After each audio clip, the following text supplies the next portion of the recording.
Bersama keluarga, saya menyapa saudara semua, kaum muda-mudi remaja pada saat ini. Selamat malam, shalom aleichem. Puji Tuhan. Sekali lagi Tuhan masih berikan kita kesempatan untuk beribadah spesial pada malam hari ini dalam wadah fellowship kaum muda remaja.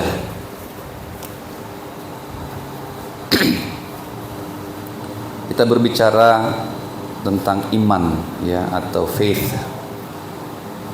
Bulan Januari sampai April nanti kita akan berbicara tentang iman, sehingga kita benar-benar boleh mengerti apa itu iman. Karena ini penting sekali. Ini yang akan membedakan kita dari orang-orang yang lain di luar sana yang tidak mengerti arti ibadah, yang tidak mengerti arti pelayanan, yang tidak mengerti firman Tuhan, yang tidak mengenal Kristus. Itu semua adalah perkara iman. Ini yang merupakan pembeda kita dari mereka. Mari kita kembali bacakan ayat yang sering kita baca, Ibrani pasal 11. Ini ayat yang penting sekali. Ibrani 11 ayat yang pertama. Ya, dari sini saya ambil satu tema untuk malam hari ini, yaitu descriptions of faith. Description of faith. Ya, deskripsi iman. Ibrani 11 ayat 1. Kita baca sekali lagi bersama-sama. Yang sudah ketemu katakan amin.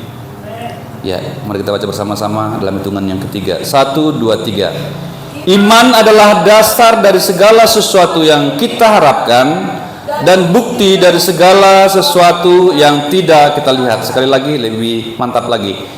Iman adalah dasar dari segala sesuatu yang kita harapkan dan bukti dari segala sesuatu yang tidak kita lihat. Orang-orang lain di luar sana, orang-orang beragama juga berpikir atau berkata bahwa mereka memiliki iman. Mereka juga berkata bahwa mereka adalah orang-orang yang beriman. Namun Alkitab kita sangat jelas memberikan sebuah deskripsi atau pengertian bagi kita umat Tuhan apa yang dimaksud dengan iman. Dan ini merupakan satu ayat yang sangat penting. Bahkan saya catat di sini tempat satu-satunya dalam Alkitab di mana iman itu didefinisikan. Tempat satu-satunya dalam Alkitab kita di mana iman itu dideskripsikan. Agama lain juga berkata bahwa mereka beriman, tetapi kita tidak tahu bagaimana pemahaman mereka tentang iman. Apa yang mereka maksud dengan iman. Tetapi sekali lagi kita diberikan definisi dari kitab suci tentang apa itu iman. Ya. Apa itu iman? Jelas sekali di sini apa yang kita baca. Tetapi sebelum kita lebih jauh membahas, saya mau menekankan satu hal, bahwa yang pertama sekali apa yang kita maksud dengan iman adalah kepercayaan kepada Allah. Iman adalah kepercayaan kepada Allah. Faith is trusted God. Ini dulu ya teman-teman ya. Percaya kepada Allah, mempercayakan hidup kepada Allah, itulah yang kita maksud dengan iman. Ya. Tidak percaya kepada Allah berarti tidak beriman. Beriman berarti percaya kepada Allah. Beriman berarti yakin kepada Allah. Segala sesuatu yang kurang dari itu pasti bukan iman. Dalam hidup ini, teman-teman, kita boleh saja percaya kepada seseorang, kita boleh percaya kepada teman kita, itu bukan iman. Kita boleh percaya kepada orang tua kita, itu pun bukan iman. Kita boleh percaya kepada gembala kita atau hamba Tuhan yang kita hormati, tetapi itu bukan iman. Kita boleh sedemikian yakin kepada sesuatu, tetapi itu tidak pernah disebut sebagai iman. Kepercayaan kita kepada sesuatu, keyakinan kita kepada seseorang, seyakin apapun kita kepada seseorang, itu bukanlah iman.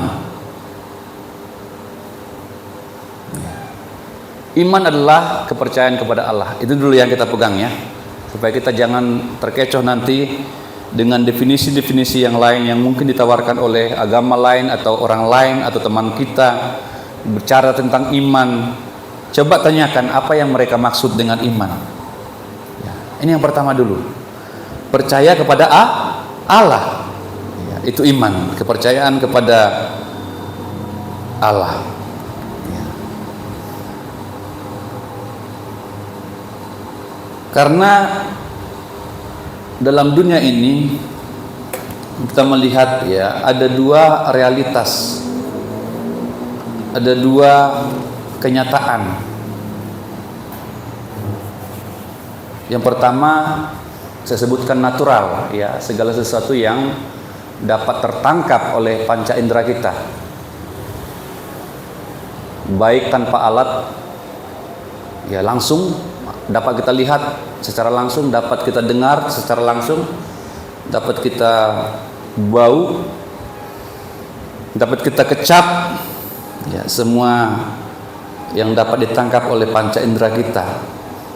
Ataupun mungkin kita butuh alat untuk menangkap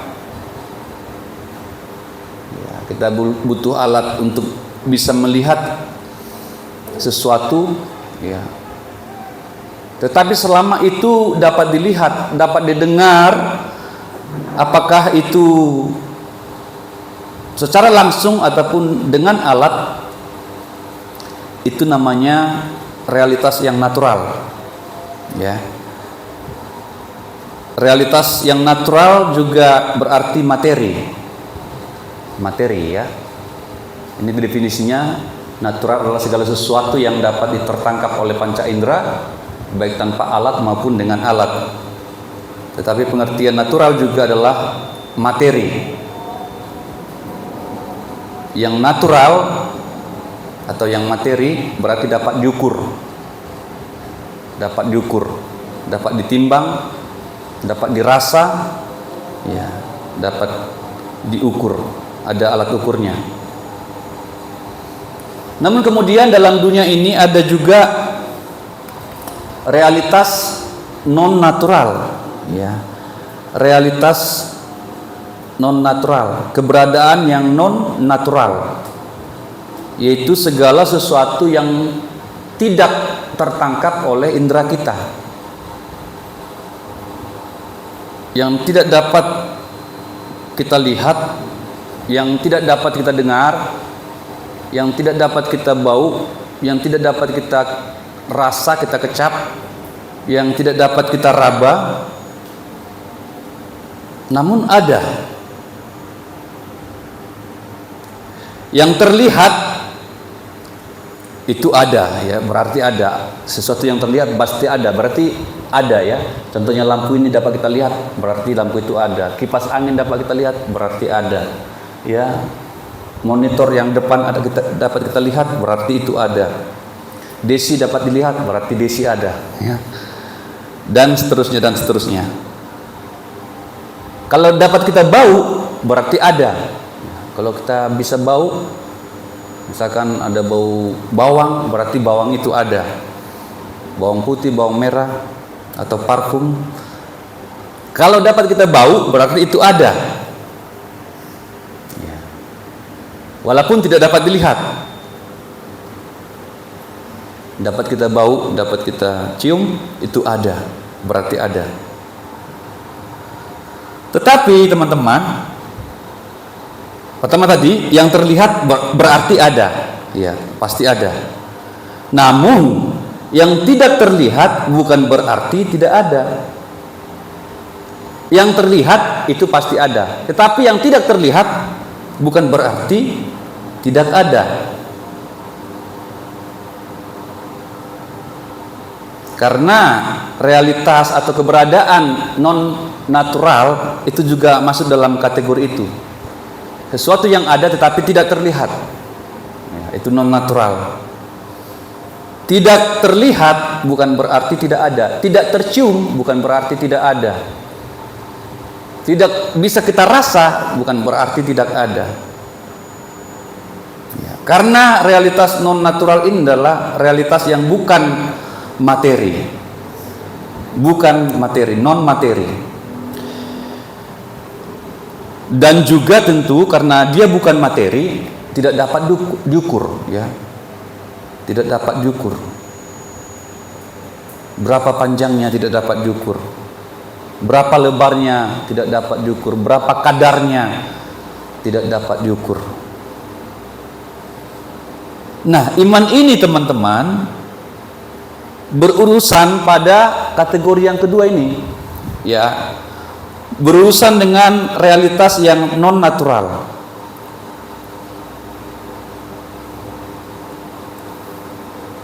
Mengapa ini penting?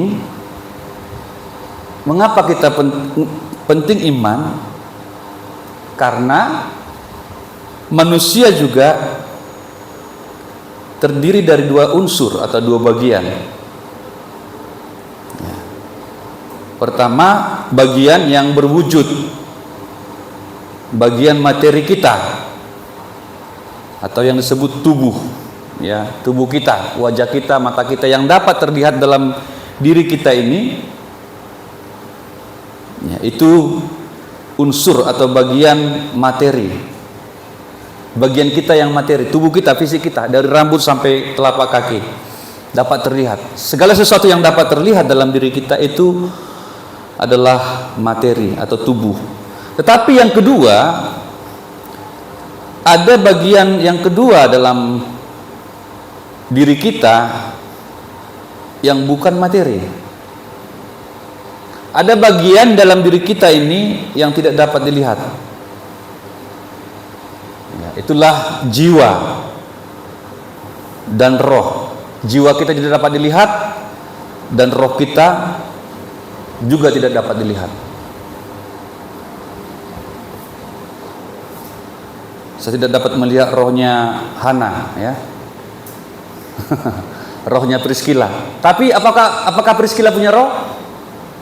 Punya. Bukan setelah dia mati, sekarang dia punya roh. Sekarang pun dia punya roh. Walaupun dia tidak terlihat. Apakah Priscilla punya jiwa sekarang? Ya, punya. Dalam jiwa itu ada tiga, ya. Dalam jiwa ada pikiran. Apakah Priscilla punya pikiran? Punya. Walaupun saya tidak bisa melihat pikirannya. Apa yang dia pikirkan saat ini saya tidak bisa melihat, saya tidak tahu.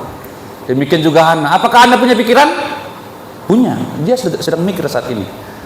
Apakah kita bisa melihat pikiran Hana? Tidak bisa. Apakah kita punya perasaan? Ya, punya. Punya perasaan. Punya pikiran, punya perasaan, dan punya kehendak. Itu jiwa, ya. Pikiran, perasaan, emosi, ya. Emosi itu, kalau kita bicara emosi, itu bukan hanya sifatnya yang negatif, ya, yang marah, ya. Marah itu hanya salah satu emosi. Tapi ada banyak emosi, perasaan. Semua perasaan itu termasuk dalam kategori emosi. Orang bisa marah, orang bisa sukacita, ya, orang bisa kecewa, orang bisa sakit hati, ya, banyak perasaan, ada banyak perasaan. Apakah itu terlihat? Tidak terlihat. Tetapi apakah itu ada? Ya, ada, nyata. Orang bisa iri hati, ya, negatif ya. Orang bisa sukacita, orang bisa semangat.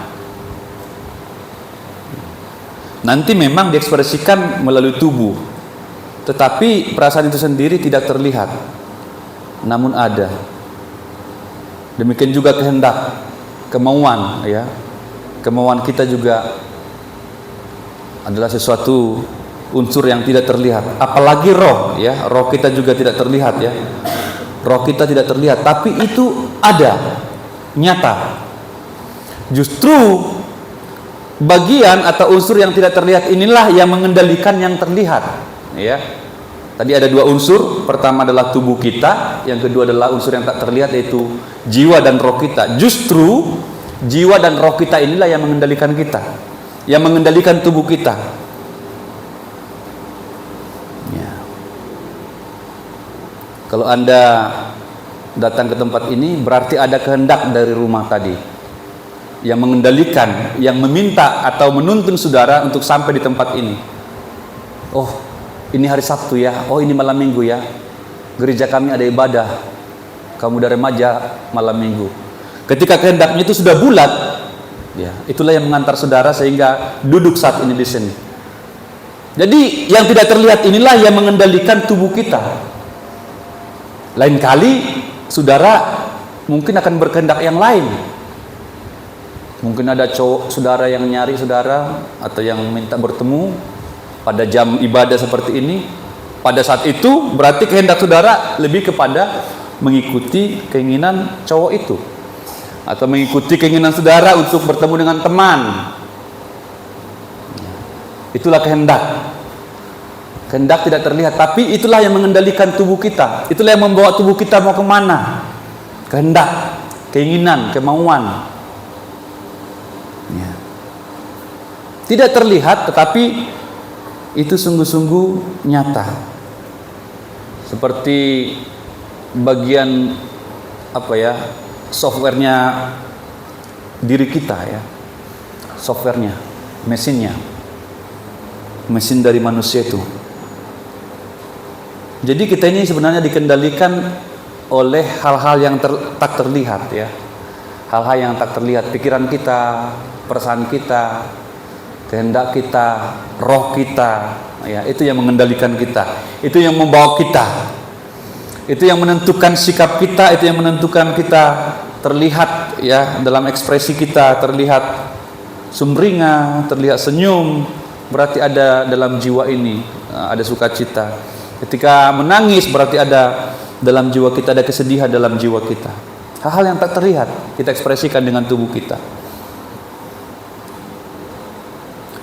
Otak ya, itu bisa dilihat. Otak kalau dibongkar ya, tengkorak kita ini, otak kita akan terlihat. Tetapi pikiran itu bukan materi. Otak itu materi, tetapi pikiran, apa yang berlangsung dalam pikiran itu tidak terlihat ya, tidak dapat dibawa ke laboratorium. Tapi otak itu sendiri, kalau manusia sudah meninggal, otaknya bisa diambil, itu bisa diteliti ya. Tetapi pikiran manusia tidak bisa dilihat, karena pikiran itu atau jalan pikiran itu adalah hal yang non materi. Imajinasi itu bukan materi ya, tapi itu ada imajinasi kita ya. Hati itu materi, tetapi hati juga bukan materi. Hati dalam arti hati organnya ya, tetapi yang sebut hati dalam pengertian yang lebih dalam itu bukan materi. Kau sakiti hatiku, misalkan begitu ya, berarti bukan hati dalam pengertian organnya, karena orang tidak menyakiti hati kita dalam arti menyayat hati kita. Tetapi kita seringkali mengatakan kamu sayat hatiku gitu ya, dalam bahasa kita. Berarti yang kita maksud adalah bagian dalam diri kita yang menunjuk kepada hal terdalam dalam diri kita. Ini masalah hati.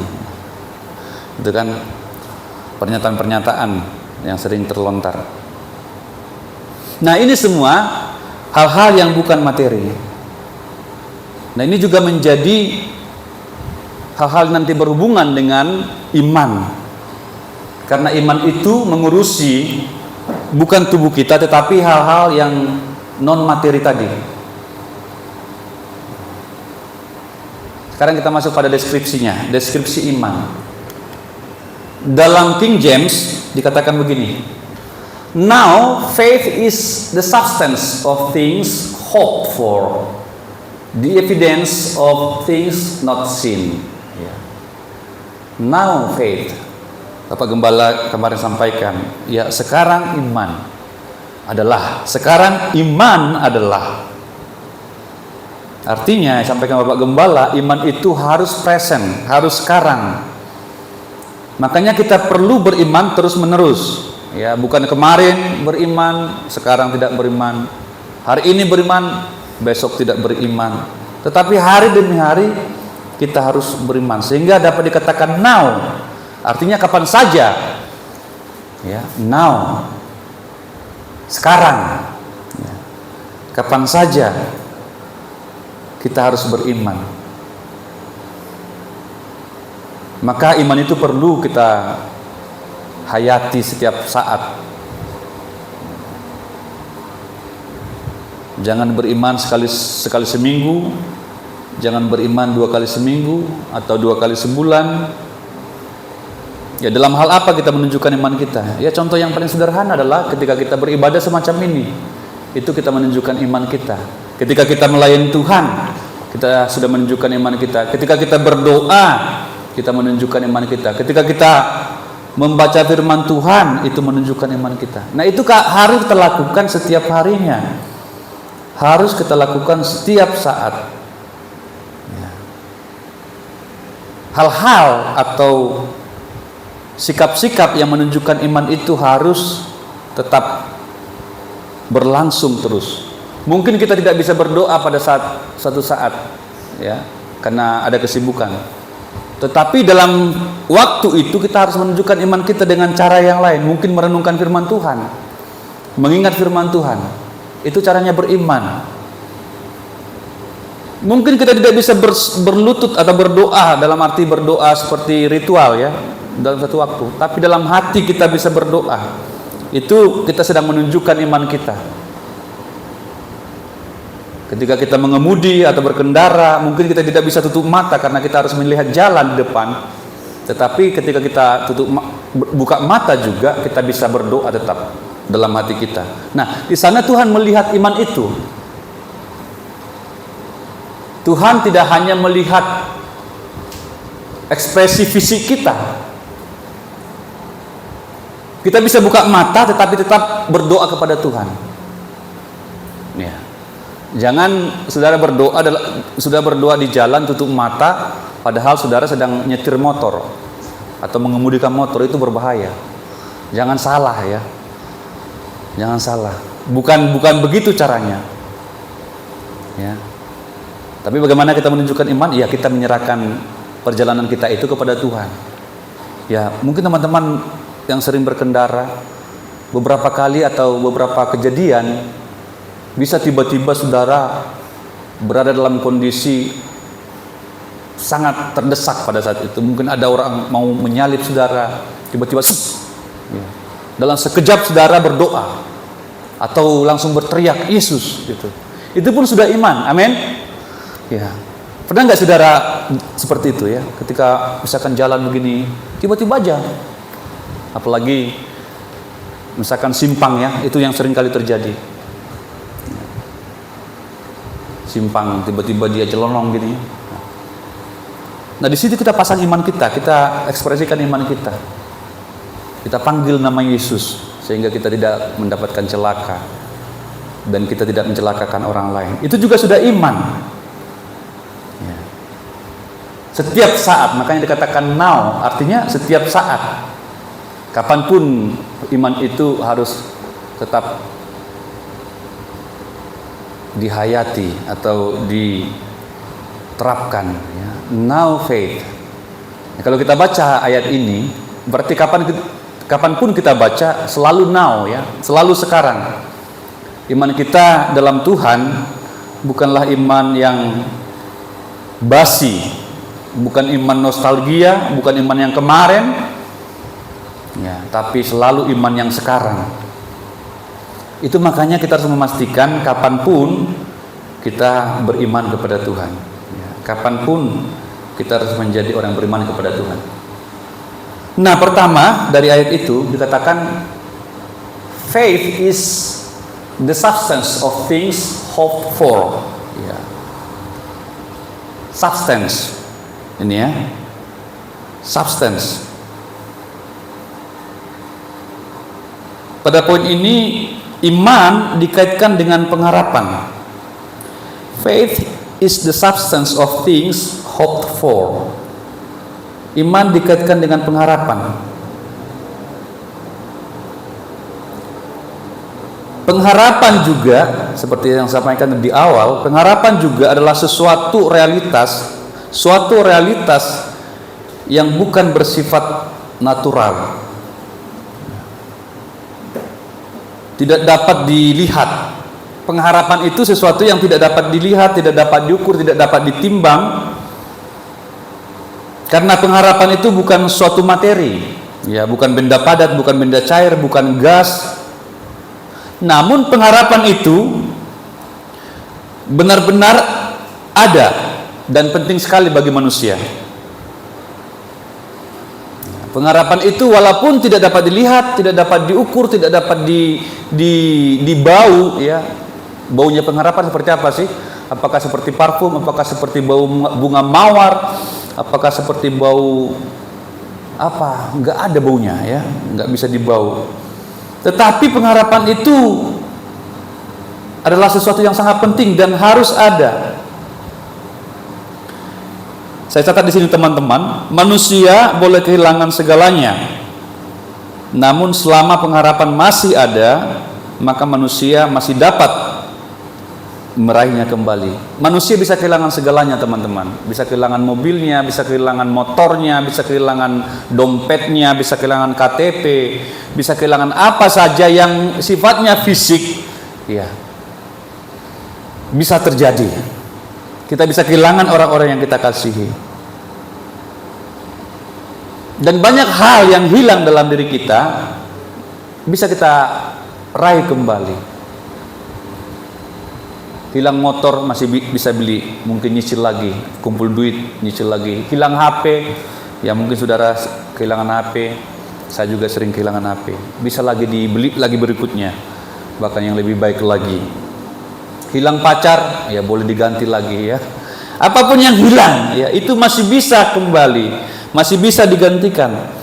Namun ketika manusia kehilangan pengharapan, ya, kehilangan pengharapan artinya menjadi manusia yang putus asa. Ya. Saudara tahu ya, ketika orang sudah kehilangan pengharapannya, ketika putus asa, itu menjadi suatu masalah yang lebih besar. Putus asa atau kehilangan pengharapan itu lebih daripada kehilangan akan apapun. Lebih dari kehilangan 1M, 2M, bahkan 1 triliun. 1 triliun itu lebih, itu nilainya besar. Tetapi kalau orang masih punya pengharapan, itu masih bisa dicari. Makanya pengharapan itu lebih daripada 1T, lebih daripada 10T. Karena orang yang kehilangan pengharapan itu merupakan ancaman yang luar biasa. Putus asa. Banyak orang yang putus asa, banyak manusia yang putus asa dan mengakhiri hidupnya dalam depresi, menjadi gila, bahkan berakhir dengan bunuh diri. Perhatikan teman-teman, dia bukan karena tidak punya duit, bukan karena wajahnya tidak cantik, ya, bukan karena dia tidak punya apa-apa. Dia kaya, dia bisa segalanya. Dia multi talent, ya. Dia cantik, dia artis, dia pengusaha kaya. Tetapi ketika pengharapan sudah hilang, ketika manusia itu putus asa, maka segalanya akan gelap, ya, akan sirna. Walaupun dia cantik, tapi kalau dia putus asa, maka dia berada dalam bahaya. Walaupun dia kaya, kalau dia putus pengharapan, tidak punya pengharapan lagi, maka dia berada dalam bahaya. Banyak kisah-kisah bunuh diri, intinya adalah karena mereka orang-orang yang putus asa, putus pengharapan, merasa hidupnya tidak berguna, merasa hidupnya sia-sia. Walaupun banyak duit tapi hidupnya merasa sia-sia. Ya, akhirnya dia mengakhiri hidupnya. Dia loncat dari jembatan, dia loncat dari lantai-lantai tinggi, ya lantai 20. Dan dia jatuh ke bawah menjadi tape, ya. Bukan orang miskin. Mereka orang sukses, mereka orang kaya, mereka punya segalanya, mereka cantik-cantik, cakap-cakap. Tetapi kalau manusia tidak punya pengharapan, ya, hidupnya sia-sia. Faith is the substance of things hoped for. Iman adalah substansi dari yang kita harapkan. Dikatakan, itu dikatakan firman Tuhan, ya. Iman adalah substansi dari pengharapan. Iman adalah substansi dari apa yang kita harapkan. Itu mengapa kita butuh beriman, ya. Jangan anggap remeh dengan iman ini. Walaupun iman ini, apa sih iman? Enggak terlihat kok. Tapi iman intilah yang menjadi substansi dari pengharapan. Orang yang tidak punya pengharapan berarti tidak punya iman. Orang yang tidak punya iman berarti orang itu tidak punya kepercayaan kepada Allah. Dia tidak percaya bahwa Allah ada. Dia tidak percaya bahwa Allah sanggup. Dia tidak percaya bahwa Allah yang bisa mengubah kehidupan ini menjadi berarti. Iman adalah hakikat sesungguhnya dari pengharapan. Iman adalah inti dari pengharapan. Iman adalah isi pokok dari pengharapan. Dikatakan juga ada terjemahan yang lain atau versi yang lain, iman itu adalah assurance. Iman adalah asuransi dari pengharapan. Iman adalah jaminan dari pengharapan itu. Iman adalah natur dari pengharapan. Iman adalah garansi dari pengharapan. Artinya, ketika kita beriman, maka pengharapan kita dijamin oleh Tuhan. Amin. Jika engkau beriman, maka pengharapanmu akan hari-hari yang baik itu merupakan sebuah jaminan, ya. Asuransi. Mungkin adik-adik tidak mengerti asuransi, ya. Tapi kalau saudara punya asuransi, maka dijamin. Kalau motormu diasuransikan, ketika ada kerusakan di jalan, maka akan dibayarkan atau akan digantikan oleh pihak asuransi, karena telah diasuransikan, telah dibayar, dijamin. Pemain-pemain bola juga mengasuransikan organ-organ tubuhnya, ya, mengasuransikan kakinya, jarinya, ya. Ada jaminan. Iman adalah jaminan dari pengharapan. Iman adalah pondasi dari pengharapan kita. Orang yang beriman berarti orang yang berharap. Mengapa kita perlu beriman? Supaya kita memiliki pengharapan. Amsal katakan, hari depan sungguh ada dan pengharapanmu tidak akan hilang. Hari depan sungguh ada dan pengharapanmu tidak akan hilang.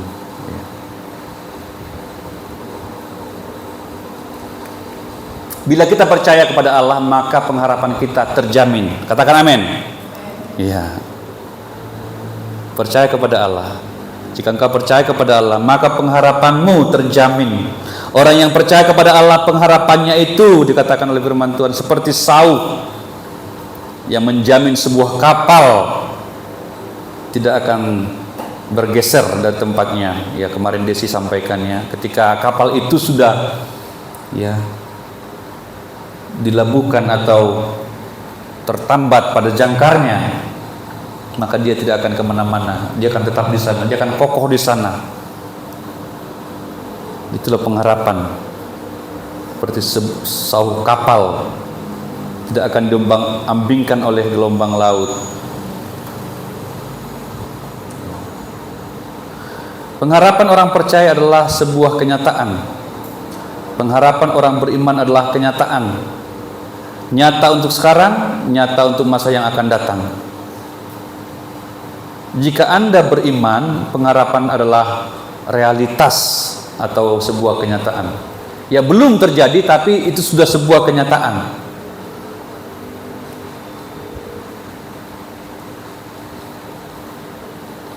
Faith is the little deed, ya. Ini terjemahannya sertifikat, ya. Certificate of things hoped for. Semacam dokumen atau sertifikat. Setiap barang berharga memiliki dokumen.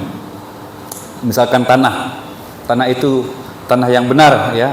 Itu pasti punya dokumennya, pasti punya sertifikat. Ketika seseorang memiliki sertifikat sebidang tanah, itu merupakan bukti bahwa tanah tersebut adalah miliknya. Dalam kehidupan sehari-hari ada banyak yang sifatnya dokumen, ya. Jadi iman itu seperti dokumen itu, ya, seperti dokumen. Mungkin saudara yang paling saudara kenal adalah seperti tiket, misalkan tiket, ya, itu juga dokumen, termasuk dalam kategori dokumen, ya. Tiket, kupon, nomor antrian, cek, kartu akses, voucher dengan nilai-nilai tertentu atau alasan tertentu, barang tertentu.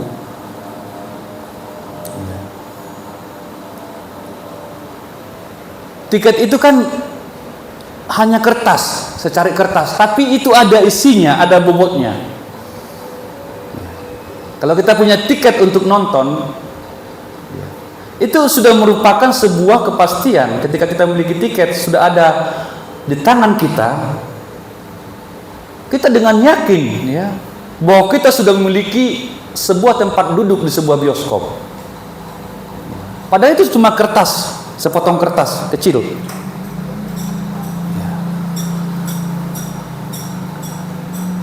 Nah, seperti itulah iman, ya, seperti tiket. Walaupun kita belum memiliki, tapi kita sudah punya tiketnya, bahwa kita sudah memiliki apa yang disebutkan itu. Nomor antrian, kalau saudara ke rumah sakit ada nomor antrian, nomor sekian, nomor 20 Saud Siombing, berarti nomor 20 saya yang masuk, saya yang akan diurus. Walaupun belum tiba di saya, tapi nomor antrian ini sudah merupakan sebuah bukti bahwa saya berada di urutan tersebut. Ya, seperti itu iman. Apa yang kita imani itu seringkali belum terjadi pada saat ini.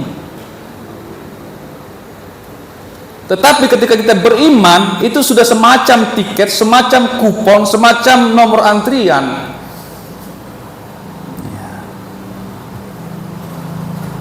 Bahwa kita telah memiliki apa yang disebutkan di sana. Kita yakin, seyakin itu. Ini menekankan sebuah kepastian.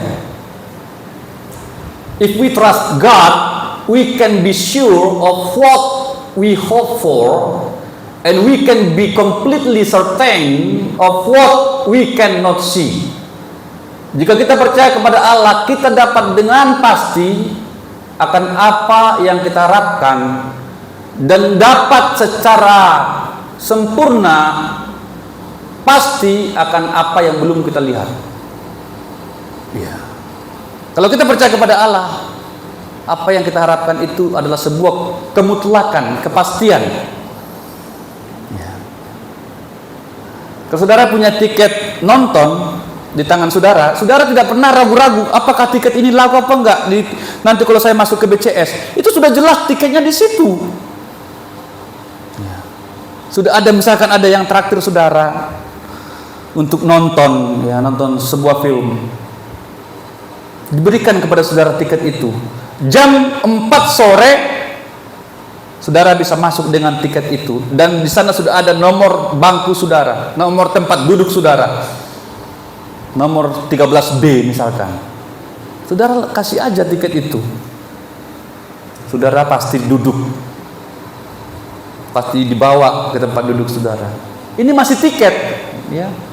Walaupun belum terjadi, tapi ketika tiket itu sudah di tangan saudara, saudara tidak pernah ragu bahwa saudara boleh nonton pada jam itu, pada jam 16 atau pada jam 4 sore, dan pasti ada tempat duduk sesuai dengan tiket saudara. Demikian juga tiket pesawat. Ketika saudara beli tiket pesawat yang akan berangkat hari ini jam sekian dengan penerbangan ini, ketika saudara sudah beli tiket, walaupun tiket itu masih ada di tangan saudara, tapi saudara sudah pasti bahwa saudara punya tempat duduk di penerbangan yang tertera pada tiket itu. Seperti itu iman, ya. Bagi orang yang tidak beriman, bagi orang yang tidak mengenal Tuhan, ya, tidak mengerti apa itu iman. Tetapi bagi kita, orang yang mengerti, orang yang beriman, kita mengerti, ya, kita tahu dan kita yakin dengan pasti tentang apa yang dinyatakan dengan iman kita itu, apa yang disebutkan terkait dengan iman kita. Seperti tiket tadi, seperti voucher yang saudara sering gunakan, voucher belanja, voucher kuota, ya. Belum terlihat, tapi sudah ada sebuah bukti, dokumentasi. Kan ini yang kedua, ya, soal bukti. Faith is the evidence of things not seen. Iman adalah bukti dari sesuatu yang tidak terlihat. Tidak terlihat, evidence, bukti, keyakinan. Pada poin kedua ini, iman dihubungkan dengan hal yang tak terlihat. Saya katakan tadi di awal, yang terlihat pasti ada, tetapi yang tidak terlihat belum tentu tidak ada. Yang tidak terlihat belum tentu tidak ada. Ada banyak yang ada tapi tidak terlihat. Nah, di sini iman merupakan bukti dari sesuatu yang tidak terlihat, invisible, tidak dapat dijangkau di indera, ya.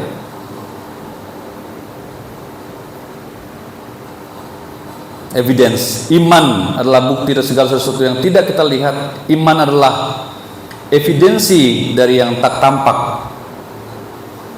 Conviction, iman adalah kepastian akan hal-hal yang tak terlihat. Nah, apa yang kita imani itu seringkali belum terlihat, ya. Yesus katakan, berbahagialah orang yang percaya walaupun belum melihat. Ketika Thomas kan tidak percaya kepada Yesus yang telah bangkit. Saya tidak percaya sebelum saya mencucukkan jari saya ke lubang paku di tangannya, sebelum saya mencucukkan ke lambungnya, saya tidak akan percaya. Dan Yesus datang pada saat itu, ini aku, cucukkanlah jarimu ke lubang paku ini, ke bekas lubang paku ini. Dan Thomas mencucukkan jarinya, dan kemudian Thomas percaya. Sekarang kamu percaya, Thomas, setelah kamu melihat saya? Iya Tuhan, saya percaya sekarang Yesus. Tapi Yesus katakan apa? Berbahagialah orang yang percaya meskipun dia belum melihat. Sebenarnya teman-teman, justru disitulah seni beriman. Ya, kita perlu percaya karena kita belum melihat. Kalau sudah melihat, ya tidak perlu lagi percaya, ya. Kalau sudah melihat, buat apa lagi percaya? Namanya kita percaya ya karena belum melihat, sebelum kita melihat. Ketika misalkan Desi katakan, Bang Saud, nanti saya datang ya, bawakan donat.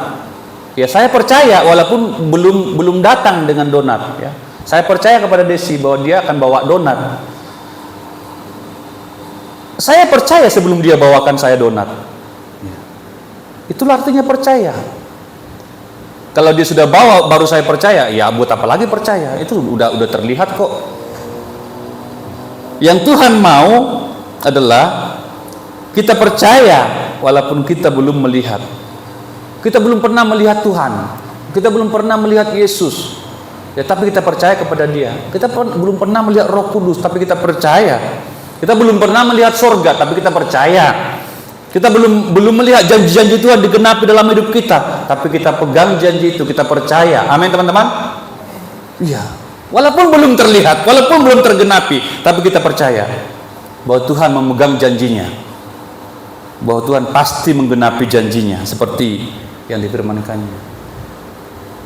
Iman, makanya sekali saya catat di sini, iman adalah mata untuk melihat hal-hal yang tak terlihat. Seperti itu orang beriman. Jadi orang beriman itu sudah seperti melihat walaupun dia belum melihat. Makanya disebut mata untuk melihat hal-hal yang tak terlihat. Sering orang menuduh orang beriman itu seperti orang-orang buta. Ya. Apa? Mereka itu orang buta, kata dia ya. Kata orang-orang lain, mereka memfitnah kita. Mereka mengatakan bahwa kita adalah orang-orang buta. Apa yang mau dipercaya? Orang kita nggak lihat kok Tuhan ada. Tidak pernah aku mendengar suara Tuhan secara audible atau secara langsung dari sorga. Kapan pernah Tuhan berkata kepada Jaya dari sorga, "Oh Jaya, pergilah beribadah"? Enggak pernah aku ada seperti itu. Ya. Sehingga orang menertawakan kita. Kita disebut orang-orang bodoh karena kita percaya sementara belum melihat. Mereka menuduh kita orang-orang buta. Bukan, ya. Iman adalah mata untuk melihat hal-hal yang tak terlihat. Orang beriman memiliki kepastian akan hal-hal yang tidak terlihat. Iman adalah penglihatan yang nyata. Iman adalah penglihatan yang nyata. Justru kita yang luar biasa, ya. Kita bisa melihat yang tidak terlihat.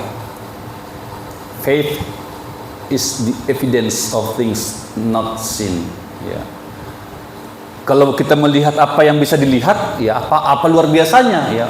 Kita bisa melihat lampu ini, semua bisa melihat, ya. Ini putih, ini merah, ini hitam, ya semua bisa lihat. Ya, yang tidak beriman juga bisa melihat itu, bisa mengatakan itu apa luar biasanya. Tetapi luar biasanya orang-orang beriman, karena mereka bisa melihat yang belum terlihat. Iman adalah penglihatan yang nyata. Jadi kita bisa melihat apa yang orang lain atau orang-orang yang tidak beriman lihat. Ya, luar biasanya situ ya. Mereka tidak lihat, kita bisa melihat. Orang beriman bisa melihat apa yang tidak dilihat oleh orang-orang yang tidak beriman. Kita mengatakan hal-hal semacam ini seperti itu sudah nyata. Saya merasakan hadirat Tuhan, saya mengalami Tuhan, saya mengalami pertolongan Tuhan. Itu adalah perkataan-perkataan orang beriman. Ya. Perkataan orang-orang beriman.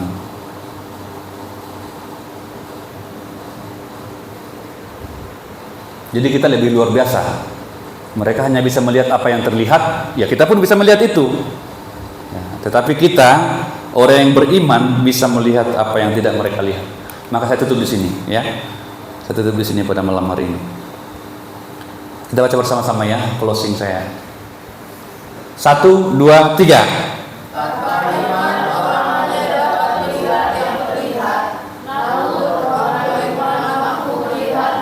Iya. Tanpa iman, orang hanya dapat melihat yang terlihat. Namun orang beriman, yaitu kita yang beriman, mampu melihat yang tidak terlihat oleh mereka. Nah, ini yang luar biasa. Kita bisa melihat apa yang mereka tidak lihat. Tetapi mereka tidak bisa melihat apa yang kita lihat. Berarti kita punya kemenangan 1-0. Kita bisa melihat. Yang mereka bisa lihat, kita bisa lihat. Tapi yang kita lihat, mereka tidak bisa lihat. Ya. Tanpa iman orang hanya dapat melihat yang terlihat. Namun orang beriman mampu melampaui mereka karena mampu melihat yang tidak terlihat. Dan begitu nyata. Bagi kita iman itu nyata, bagi kita Allah itu nyata, bagi kita kasih Tuhan itu nyata, bagi kita pengampunan itu nyata, bagi kita semua hal-hal yang selalu kita sebutkan di gereja ini itu begitu nyata. Ya. Kita mengalami Tuhan, mengalami kasih Tuhan, mengalami pertolongan Tuhan, mengalami kekuatan dari Tuhan, mengalami hal-hal yang baik dari Tuhan, melihat pengharapan-pengharapan yang indah sebagai sebuah kepastian. Ini iman, ya, ini iman yang membedakan kita dari orang-orang yang lain. Jadi teman-teman, mari kita tetap hayati iman kita, bersyukur kepada Tuhan ketika Tuhan berikan kita anugerah ini. Ini sebuah anugerah yang luar biasa. Kita memiliki iman semacam ini. Ini anugerah dari Tuhan. Karena banyak orang di luar sana yang ingin beriman tetapi mereka tidak beroleh anugerah untuk beriman. Ini firman Tuhan bagi kita pada malam hari ini. Untuk mencoba kembali memperdalam pemahaman kita tentang iman. Mari kita berdoa bersama-sama. Bapa, kami bersyukur pada malam hari ini. Sekali lagi Engkau mengajar